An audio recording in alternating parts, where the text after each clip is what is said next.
10th inter degree pass or fail తక్కువ వ్యవధిలో life settlement in abroad కొరకు hotel management అంటే Trinity college of hotel management. నమస్తే, నేను Keshav. Welcome to Suman TV.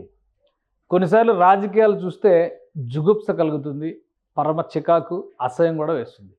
కానీ చాలా అరుదైన సందర్భాల్లో మాత్రమే రాజకీయ నాయకులు కూడా సముచితమైన నిర్ణయాలు తీసుకుంటారు అనేటువంటి భావన కలుగుతుంది. అలాంటి ఒక సందర్భమే ఇప్పుడు ఎదురు కాబోతుందా తెలుగు రాష్ట్రాల ప్రజలకి, లేదా ఆంధ్రప్రదేశ్ ప్రజలకి? మరీ ముఖ్యంగా ఈ అంశంపైన ఎందుకు మాట్లాడాల్సి వస్తుందంటే, జూలై 4వ తేదీ అల్లూరి సీతారామరాజు విప్లవ వీరుడు, మన్యవ యోధుడు జయంతి. అలానే ఇదే రోజు వంగవీటి మోహన్ రంగా జయంతి కూడా ఉంది. అలానే మరొక తెలుగు బిడ్డ, జాతీయ పతాక రూపశిల్పి పింగళి వెంకయ్య వర్ధంతి.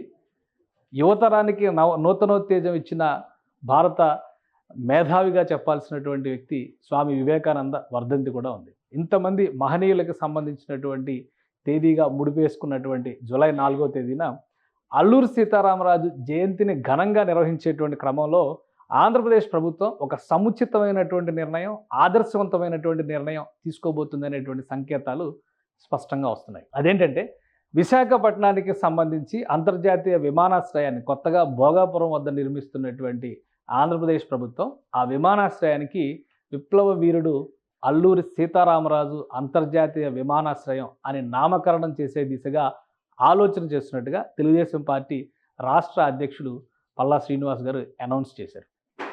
సో ఇప్పుడు అల్లూరి సీతారామరాజు జయంతి గురించి ఎంతోమంది ఎన్నో విధాలుగా ఈ రోజంతా కూడా ఆయనకి నివాళులు అర్పిస్తూ ఉన్నారు. ఆల్రెడీ మనం చూస్తున్నాం, చాలా కార్యక్రమాల్లో ముఖ్యమంత్రి బిజీగా ఉంటూ కూడా, ఢిల్లీలో బిజీగా ఉంటూ కూడా ఆయన అక్కడ నివాళి కార్యక్రమాల్లో పాల్గొన్నారు. ఢిల్లీలో ప్రత్యేకంగా ఏర్పాటు చేసిన నివాళి కార్యక్రమంలో. అలానే ఆయన ట్విట్టర్లో కూడా, ఆయన ఎక్స్లో కూడా ట్వీట్ చేశారు. అంటే అల్లూరి సీతారామరాజుకు ఉన్నటువంటి ప్రాధాన్యం ఇప్పటి యువతరానికి చెప్పాల్సినటువంటి ఆలోచనతో భారత స్వాతంత్ర సంగ్రామంలో మహోజ్వల శక్తిగా వెలుగొందిన శ్రీ అల్లూరి సీతారామరాజు జయంతి సందర్భంగా ఘన నివాళి అర్పిస్తున్నారు. ఇది చంద్రబాబు నాయుడు గారు ఇచ్చినటువంటి స్టేట్మెంట్. గిరిజన, తాడిత, పీడిత ప్రజలను స్వాతంత్ర సంగ్రామం వైపు సమాయత్తం చేసిన ఆ మహనీయుడి స్ఫూర్తితో మనం పురోగమించాల్సిన అవసరం ఇప్పటికీ ఉంది. సమసమాజ స్థాపనకు అల్లూరి సీతారామరాజు చూపిన బాట మనకు ఆదర్శప్రాయం అని చంద్రబాబు నాయుడు గారు ట్వీట్ చేశారు. అలానే ఉప ముఖ్యమంత్రి పవన్ కళ్యాణ్ కూడా తన అభిప్రాయాన్ని రిలీజ్ చేశారు. బ్రిటిష్ పాలకులపై పోరాడిన స్వాతంత్ర సమరయోధుడు శ్రీ అల్లూరి సీతారామరాజు పేరు వింటేనే ఒక మహోజ్వల శక్తి, స్ఫూర్తి ప్రతి ఒక్కరికి అందుతాయి.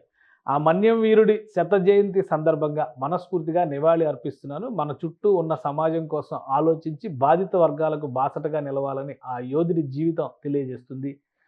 పరాయి పాలకుల చేతిలో పీడితులుగా ఉన్న గిరిజనుల కోసం పోరాడిన శ్రీ అల్లూరి స్ఫూర్తిని నవతరం కొనసాగించాలి. ఇది ఉప ముఖ్యమంత్రి పవన్ కళ్యాణ్ ఇచ్చినటువంటి స్టేట్మెంట్. ఇప్పుడు వీటన్నిటికీ కొనసాగింపుగా రాష్ట్రంలో వివిధ ప్రాంతాల్లో ఆయా పార్టీలు సముచితమైనటువంటి రీతిలో అల్లూరి సీతారామరాజుకి నివాళులు అర్పించాయి. ఇదే క్రమంలో తెలుగుదేశం పార్టీ రాష్ట్ర విభాగం అధ్యక్షులుగా ఉన్నటువంటి పల్లా శ్రీనివాస్ యాదవ్ గారు ఒక స్టేట్మెంట్ ఇచ్చారు. అల్లూరి సీతారామరాజు పేరిట ఈ కొత్త విమానాశ్రయానికి నామకరణం చేయాలి అనేటువంటి ఆలోచన ఆంధ్రప్రదేశ్ ప్రభుత్వం చేస్తున్నట్టుగా చెబుతున్నారు.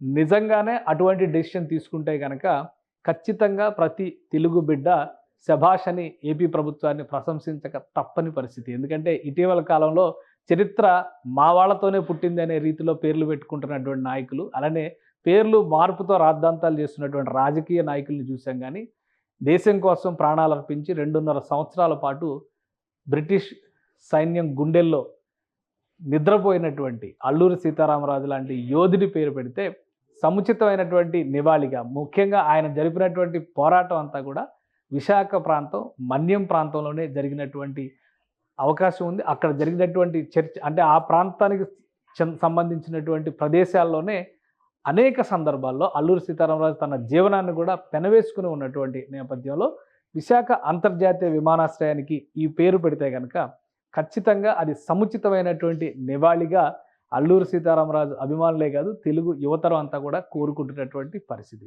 సో ఇప్పుడు ప్రస్తుతం నిర్మాణ దశలో ఉన్నటువంటి భోగాపురం ఇంటర్నేషనల్ ఎయిర్పోర్ట్, అంటే భోగాపురం అంతర్జాతీయ విమానాశ్రయానికి సంబంధించి జిఎంఆర్ సంస్థ ప్రైవేట్ రంగంలో డెవలప్ చేస్తున్నటువంటి ప్రాజెక్ట్ కాబట్టి జిఎంఆర్ విశాఖపట్నం అంతర్జాతీయ విమానాశ్రయం అనేటువంటి నామకరణంతో మాత్రమే భోగాపురంలో ఎయిర్పోర్ట్ పనులు జరుగుతున్నాయి.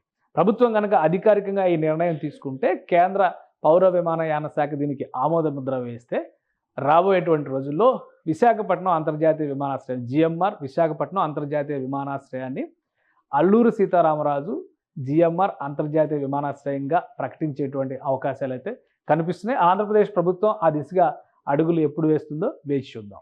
సుమన్ టీవీలో మీ పర్సనల్ అండ్ బిజినెస్ ప్రమోషన్స్ కోసం కింది నెంబర్కి కాంటాక్ట్ చేయండి.